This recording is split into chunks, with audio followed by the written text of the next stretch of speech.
Well, good morning. Welcome to our morning meditation. I'm the Reverend Dr. William L. Johnson, the third chaplain here at Christian Hospital. Glad to be able to share this message that I hope will bring encouragement and inspiration to your life. Today's morning meditation is entitled Living in the Gray. Living in the Gray. It's clear to me that I have a challenge. I got a real problem. I do not like ambiguity. Ambiguity gives me the heebie-jeebies and every other word or term or phrase that you could apply to what it feels like to live in the gray. I would prefer, like many people, to live when I understand that things are either one thing or the other. It's either up or down, left or right, black or white, green or yellow, red or blue, whatever it is. I like being in the place where I can understand what the differences are.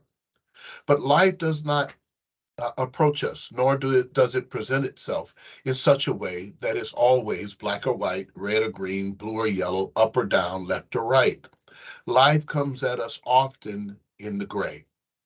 And by gray, I mean the place where you're not quite sure which way is up or which way is down, when the right answer has some wrong in it and the wrong answer has some right in it. And when you discover that the things that you thought should be a certain kind of way are not the way that they ought to be, and the things that you knew for sure that were wrong, you discover that they might have some value.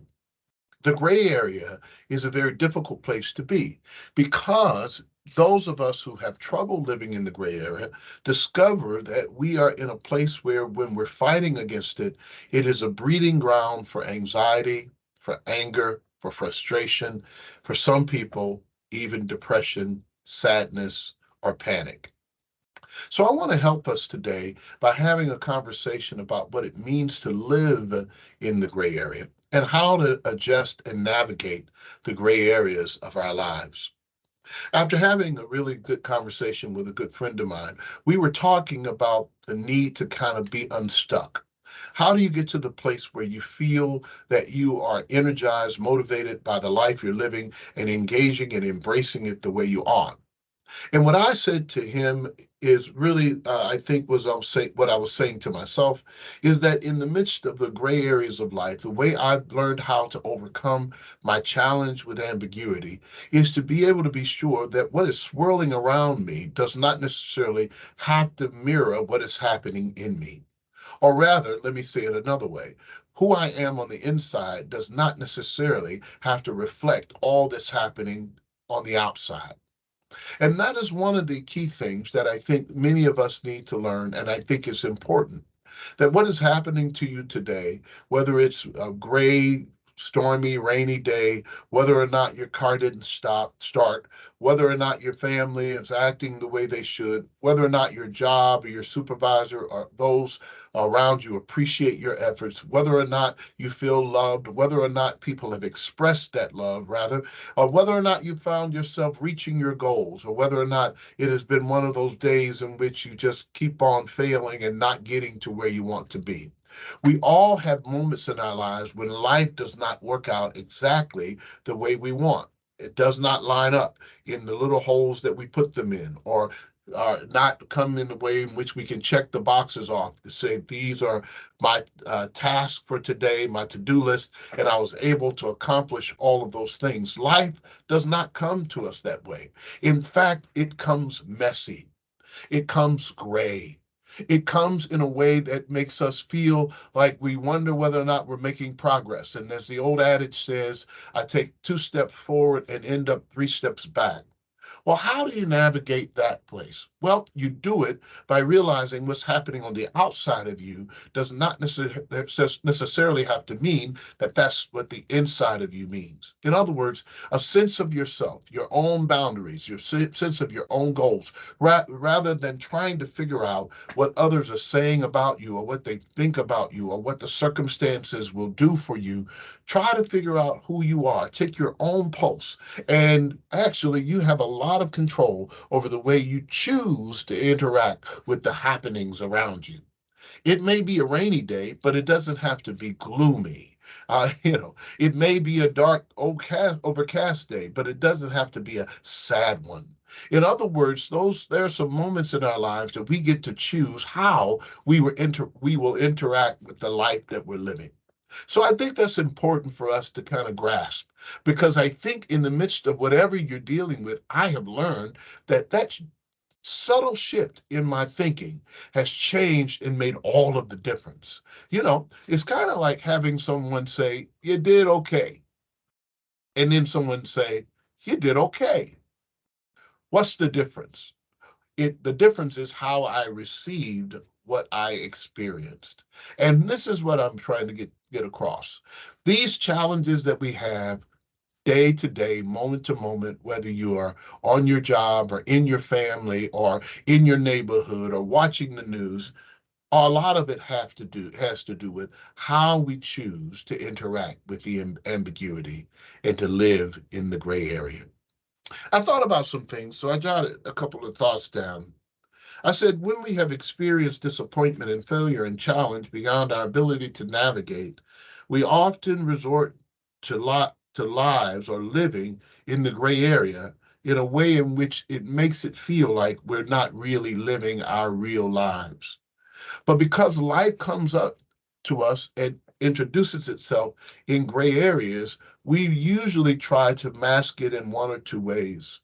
We try to pretend that the gray area doesn't exist and solidify things and make what it is that we want things to be the image that we project, while knowing that what's really on the inside is stormy and gray. Or we will, better yet, try to disassociate ourselves and avoid and run away from all the things that are challenging in our lives, and then move to a place where we just resort to saying it wasn't worth it. We throw in the towel, we walk away from it, we don't give the effort, we quit and stay, while yet on the inside, everything, we're not quite sure if that was the right decision to make, and whether or not we don't love the people that we said we didn't love when we really do. We don't like what we said we didn't like, but we really do. We don't want to do what we said we didn't want to do, but we really did. In other words, we live in a state of denial on either extreme and not acknowledging that the person that I am in the middle of the gray area is okay to be there. And I have the ability to change how I think about this moment, or to fix how I think about this moment, or to think differently about this moment or this experience. And it may change everything according to what it is I'm looking for about my day. Well, I didn't want to keep you too long, but I do want to encourage you with this. When you're living in the gray area, do a couple of things for yourself. I think it's important. Recognize that the gray area brings with it some challenges, obviously. Things are moving around, you can't get your hands on it. But most of the time, we want to act as if the challenges aren't really challenges. So I'm going to invite you to be able to grab hold to, put your hands on what it is that's challenging to you today. It's a challenge. It's difficult. It could be your children, could be your family, could be your finances, could be your relationships, could be your career, could be just your neighbor or your coworker. It could be something else that you're dealing with physically, mentally, and emotionally, but acknowledge it as a challenge, not something that cannot be changed, but a challenge. And I want to get that to you because I think every challenge comes in our lives for a reason, which ushers in this next point that I just gave away. Remember that your challenges bring with it some choices. You have choices to make when you've been challenged. When things come your way and you're not quite sure in the gray area brings with it a challenge, but it also calls for you to make a choice. What am I going to do with the day? How am I going to decide to deal with this? How am I going to engage this? And the choices are ours. Often, when it's our turn to make a decision, we are looking and frustrated because no one is going to tell us what to do. It is your moment to make a choice and know who you are and what you want to be, even in those very challenging moments. And those challenges and those choices that you make will usher in the change that's necessary. If you want to see things change, you can't run from the challenges, and you have to make some real key choices and decisions in your life about what is going to happen with you in the gray area. And you'll discover that you'll be in a place where the changes that need to be made will take place. I don't know what those changes are in your life. I cannot tell you how to interact with them. But what I can say is that don't run from the gray area. It is there to really bless your life. It blesses you to know that when things get gray, the opportunities are many, and you have an ability to engage those opportunities by recognizing that this is a challenge, by dealing with the fact that you have some choices to make in the midst of those challenges, and those choices that you make will ultimately bring about some changes. Don't know if they will be for the better or for the worse, but it all depends on the choices you make given the challenges that you face. So I want you to be encouraged. This is how we live in the gray area, and we can live through it and appreciate the gray areas of life because they come to usher in some transformation. Well, that's our morning meditation. I want to share with you these words. Why? Because I think you're worth it. You're loved, you're appreciated, and you're irreplaceable. Keep living your life. It's the one life you're given, and I look forward to seeing you next time. If God allows us to have these times together, I want you to know that you're loved, you're appreciated, and you're irreplaceable. And I am glad to be able to be on this journey with you now. Have a great day. Have a great week. Have a great life. Take care. Bye-bye.